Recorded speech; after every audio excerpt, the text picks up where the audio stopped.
Nah, saya kira itu. Dan tidak lupa Apa nih, Dok? berdoa. Oh iya dong, Dok. Nah, itu Berdoa pasti ya. ya, Dok. Betul sekali ya.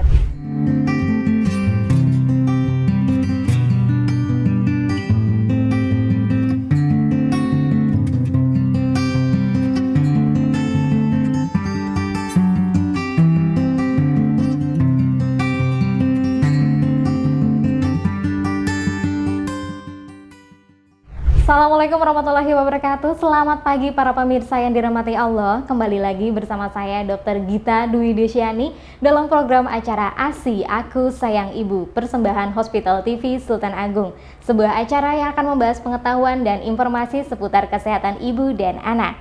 Baik pemirsa, sebelumnya kita akan menyapa terlebih dahulu para pemirsa dimanapun Anda berada yang saat ini sedang menyaksikan acara ASI. Semoga diberikan kesehatan selalu dan dilancarkan segala aktivitasnya hari ini. Dan tentunya kami sapa para pengunjung dan juga pasien Rumah Sakit Islam Sultan Agung Semarang dan juga Banjarbaru. Kami mengucapkan terima kasih atas kepercayaan pelayanan kesehatan kepada Rumah Sakit Islam Sultan Agung dan juga semoga diberikan kesehatan dan kesembuhan dalam menjalani pengobatannya di Rumah Sakit Islam Sultan Agung. Baik pemirsa, tema hari ini kita akan membahas tentang waspada penyakit hepatitis pada ibu hamil. Dan perlu diketahui bahwa tidak mengherankan jika banyak ibu hamil yang sama sekali tidak sadar bahwa mereka telah terinfeksi virus hepatitis. Biasanya karena gejalanya ini hanya bisa dirasakan samar-samar dan tidak muncul sama sekali. Dan tentunya jika Anda terdiagnosis memiliki hepatitis saat hamil, salah satu kekhawatiran terbesar adalah tentang mengenai dampaknya pada kehamilan itu sendiri. Oleh karena itu, kita akan membahas tentang waspada hepatitis ini pada ibu hamil bersama narasumber kita hari ini. Nah, pemirsa, di sini kita sudah hadir narasumber yang akan mengupas dan juga sharing bersama kita. Langsung saja kita sapa bersama-sama Dr. Erwin Budi Cahyono, spesialis penyakit dalam. Assalamualaikum Dr. Erwin. Waalaikumsalam warahmatullahi wabarakatuh, Dokter Gita. Bagaimana kabarnya hari ini, Dr. Erwin? Alhamdulillah sehat walafiat. Alhamdulillah, semoga diberikan kesehatan selalu ya dokter ya. Amin Ya rabbal alamin. Baik dokter, tema hari ini kita akan membahas tentang waspada hepatitis pada ibu hamil. Mungkin bisa dijelaskan dulu dok secara general atau mungkin secara umum dulu pengertian tentang hepatitis ini sendiri dok. Silakan dokter. Baik. Assalamualaikum warahmatullahi wabarakatuh. Seluruh pemirsa Hospital TV Sultan Agung pada acara Aku Sayang Ibu yang dirahmati oleh Allah. Siang hari ini saya Dr. Erwin Budi Cahyono, spesialis penyakit dalam, dokter penyakit dalam yang memberikan pelayanan di Rumah Sakit Islam Sultan Agung, ingin mengajak seluruh pemirsa untuk mengenal tentang penyakit hepatitis. Ya, untuk dikatakan penyakit hepatitis, rata-rata memang kita mengenal penyakit ini disebabkan oleh suatu virus. Ya. Seperti diketahui bahwa virus hepatitis itu memang ada beberapa macam, ya. Bisa disebutkan yaitu virus hepatitis A, virus hepatitis B, virus hepatitis C, virus hepatitis D, virus hepatitis E. Ya, untuk siang hari ini mungkin kita membatasi saja untuk pembahasan penyakit hepatitis B pada ibu hamil ya. Seperti tadi sudah diintrokan sama dokter kita bahwa beberapa gejala seringkali samar atau tidak dirasakan ya pada ibu hamil atau mungkin pada pasien-pasien yang tidak mengalami kehamilan sama sekali ya. Seringkali kata orang dikatakan kalau sakit hepatitis itu sakit kuning. Sebetulnya itu suatu statement yang kurang benar. Ya, ada kalanya kita mendapatkan sakit hepatitis itu dengan gejalanya mudah lelah, mudah capek ya, tanpa ada disertai penyakit kuningnya ya. Nah, apakah ini perlu perlu penanganan? Ya, nanti kita kupas setelah beberapa penjelasan. Yang penting tetap kita stay tune terus di acara Aku Sayang Ibu Tapi sedikit saya menjelaskan sedikit bahwa untuk prevalensi ya dokter Gita ya. Jadi kalau kita mengenal data prevalensi terutama di Indonesia, kita melihat di data riset kesehatan dasar. Ya, saya memang mengambil dari data riset kesehatan dasar di tahun 2013 ya. Dikatakan bahwa di Indonesia dikatakan untuk persentase dari HBsAg, pasien HBsAg positif itu sekitar 7 hingga 8%. Ya, sekitar 7 hingga 8%. Sehingga kalau mungkin dihitung dengan hitungan jumlah yaitu sekitar 18 sampai 19 juta ya penduduk Indonesia. Nah, kalau memang kita menemukan kasus hepatitis B yang seringkali tidak segera kita tangani, tentunya kita akan mendapatkan satu kondisi-kondisi yang memang menjadikan penyakit hepatitis itu menjadi penyakit hepatitis kronis. Dan itu ternyata kalau memang tidak kita tangani, tidak kita berikan pengobatan, memang 50% itu bisa memang berisiko untuk menjadi penyakit hati kronis.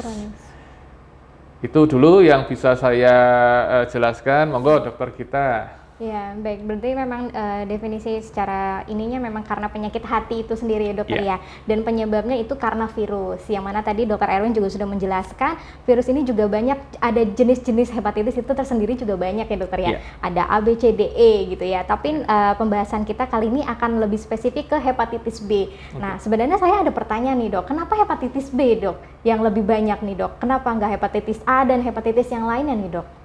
Baik. Pemirsa Hospital TV, kenapa saya lebih khusus membicarakan ini penyakit hepatitis B? Karena tadi kekhawatiran kami sebagai dokter khususnya bahwa penyakit hepatitis B itu ternyata memang memberikan dampak risiko terutama pada saat ibu hamil setelah melahirkan juga bisa memberikan dampak risiko yang cukup serius, sehingga memang masalah ini saya angkat supaya seluruh pemirsa Hospital TV terutama yang ibu-ibu hamil itu bisa istilahnya ya, bisa waspada lebih dini ya terhadap penyakit hepatitis B ini pada ibu hamil. Yang kedua, bahwa mulai tahun 2016 ya, pemerintah Indonesia dalam hal ini Kementerian Kesehatan memang sudah mencanangkan adanya suatu gerakan eliminasi. Apa itu dok?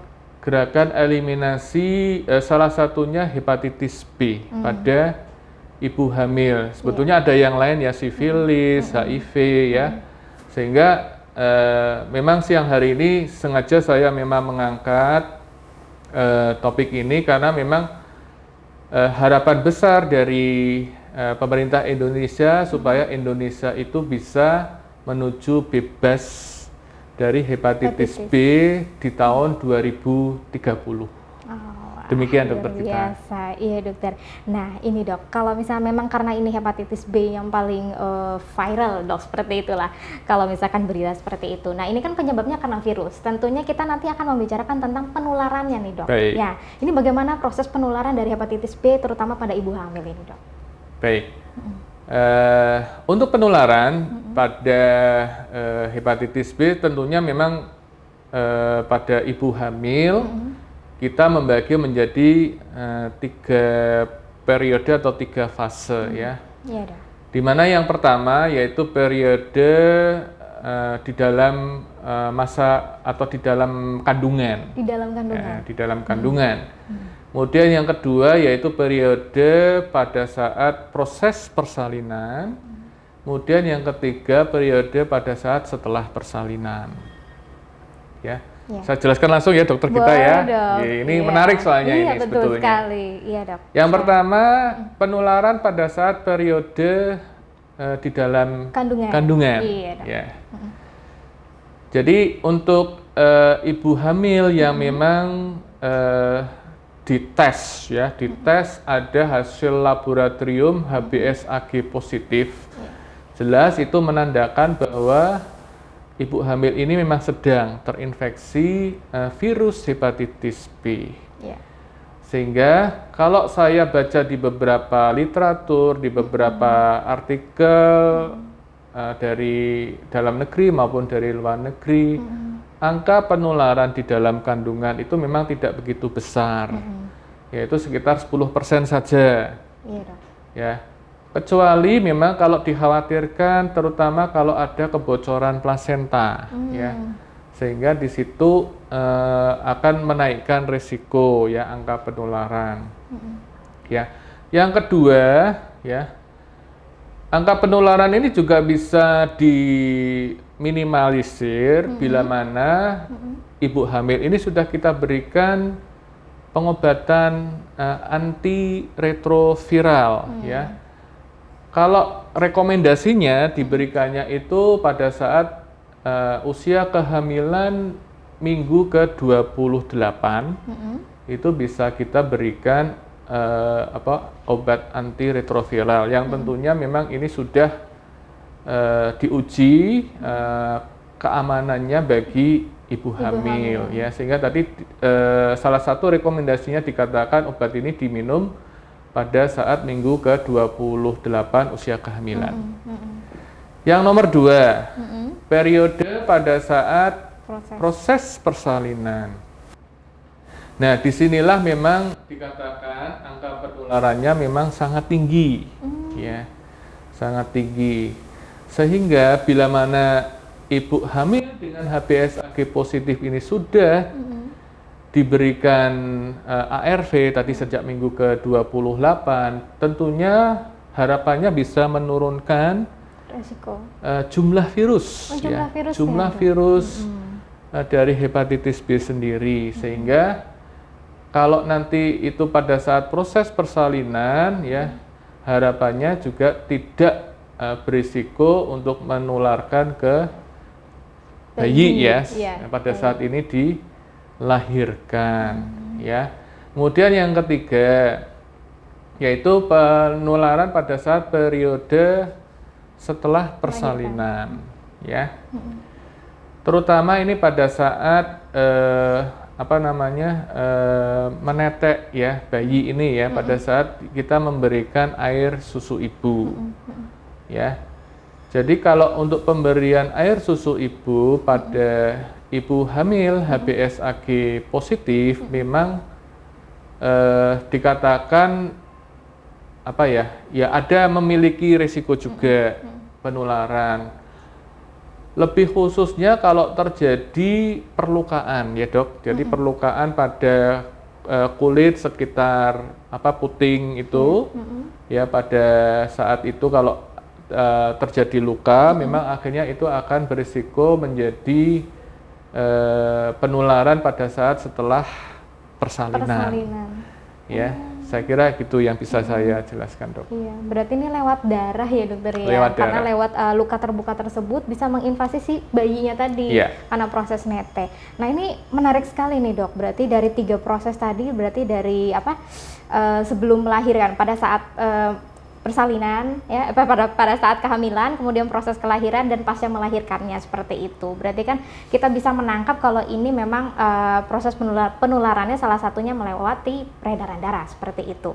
Nah, kalau misalkan kita flashback dulu, Dok, ini kan ibu hamil terdeteksi karena dicek HBsAg-nya positif. Nah, sebenarnya tuh ada tanda gejala yang bisa kita aware nggak, Dok? Atau bisa kita detect sebelum kita mengecek HBsAg nggak, Dok? Misalkan tanda dan gejalanya dulu deh, Dok. Apakah bisa terdeteksi pada awal kehamilan atau seperti apa, Dok? Biasanya seperti apa, Dok?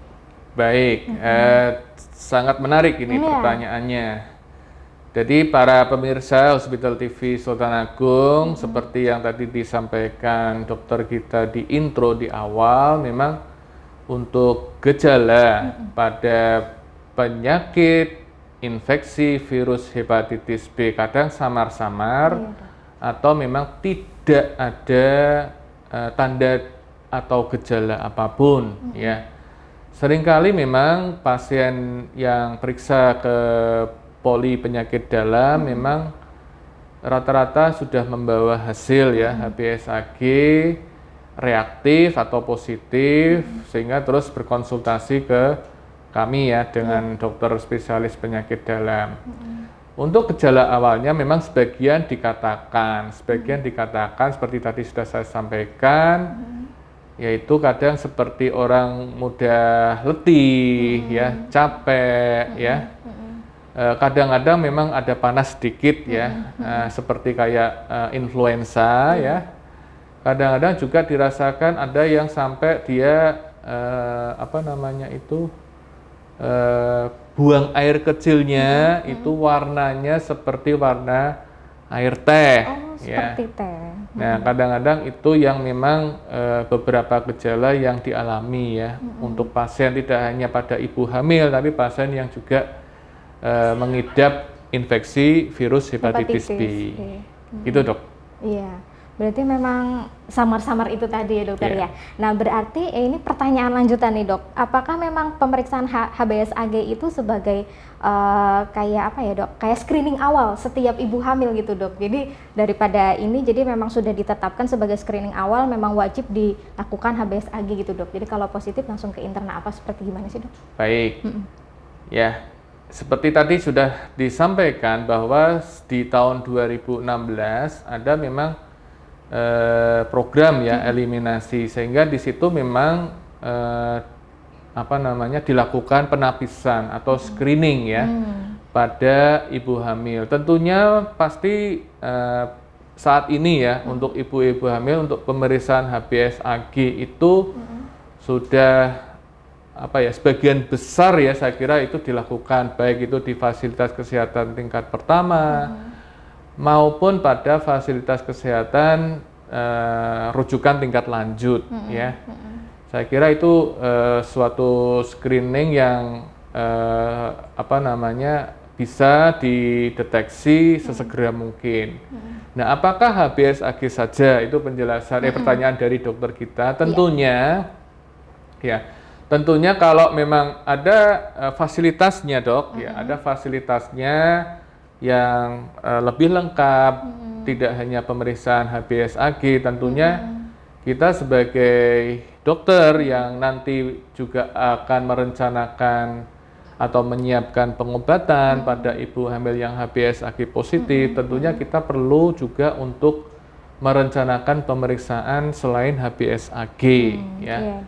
Saya ambil contoh ya, kita perlu pemeriksaan yang biasanya kita lakukan yaitu pemeriksaan HbEAg ya. Kemudian yang kedua yaitu pemeriksaan HBV DNA kuantitatif. Selain pemeriksaan yang sudah umum ya, yaitu pemeriksaan SGOT, SGPT, saya kira itu pemeriksaan yang sudah umum ya. Yang lebih khusus tadi ditambahkan ada HbEAg ya, kemudian ada HBV DNA kuantitatif. Saya kira gitu dok. Iya, berarti cukup banyak juga ya dokter ya untuk mengerucutkan ya dok seperti itu. Nah sekarang tadi kita sudah tahu tentang tahapan-tahapan penularannya. Nah sekarang kita masuk ke penanganannya dok.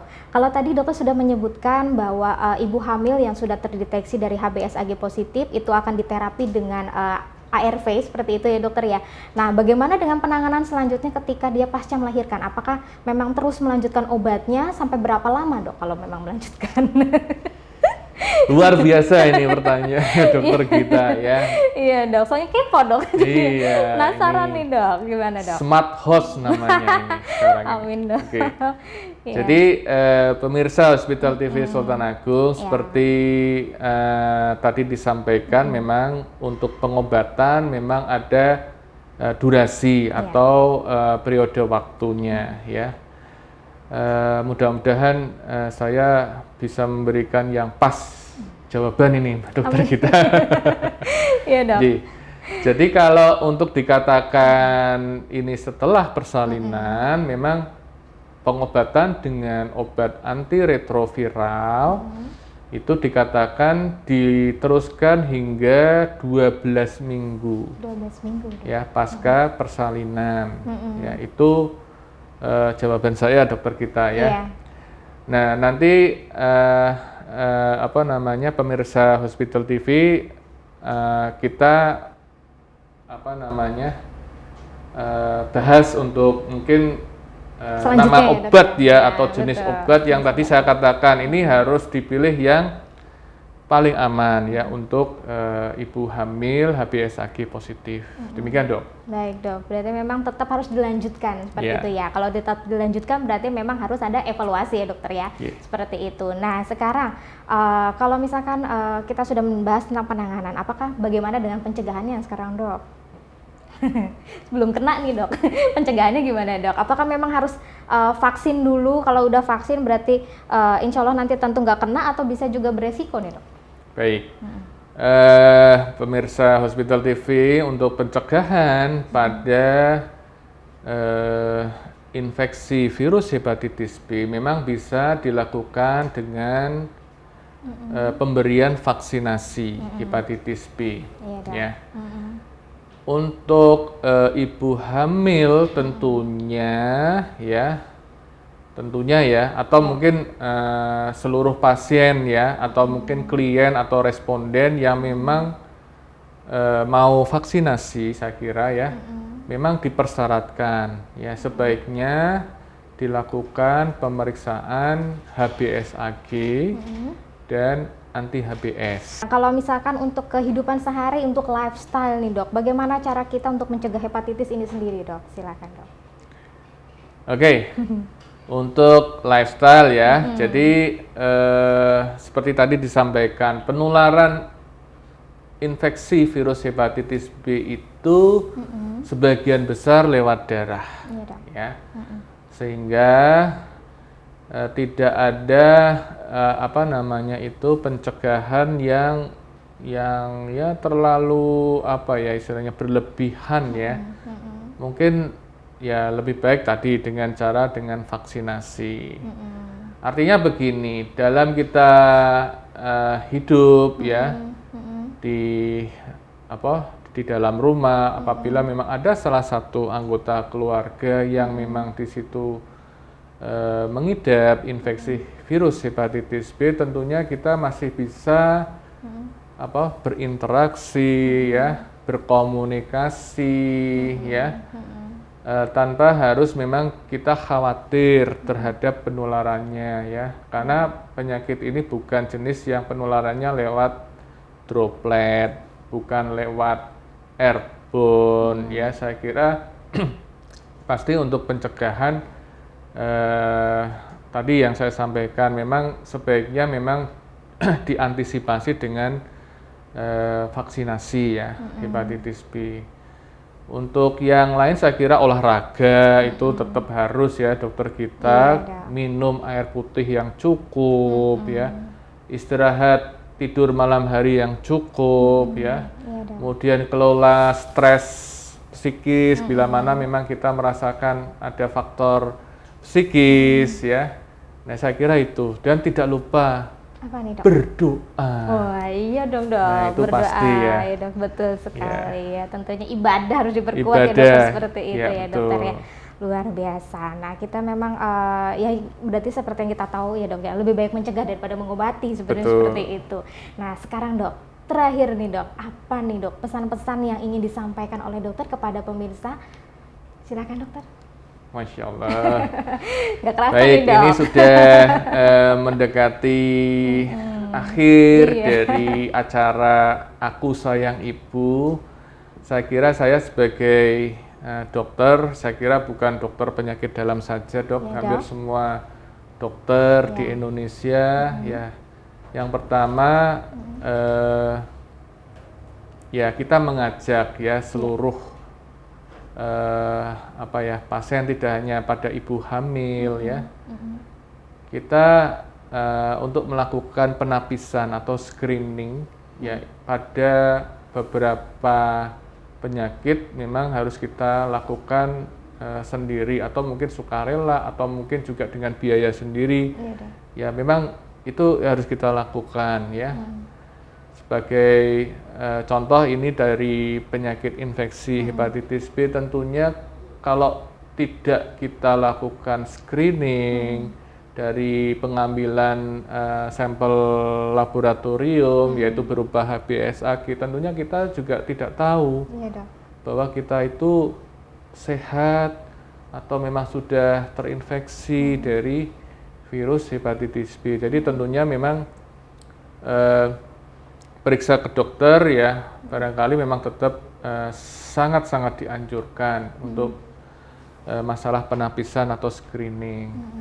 Ya, kemudian yang kedua ya, untuk program eliminasi 3 penyakit pada ibu hamil, ya tentunya kita juga harus mensupport ya bahwa kegiatan itu sangat baik ya, sehingga kalau memang kita mau mensupport ya, marilah ya kita istilahnya terus menggerakkan atau mungkin menggalakkan lebih lebih antusias lagi ya ibu hamil itu untuk dilakukan screening atau penapisan ya. Jadi tidak hanya virus hepatitis B, ada sifilis ya, ada HIV yang tentunya bertujuan untuk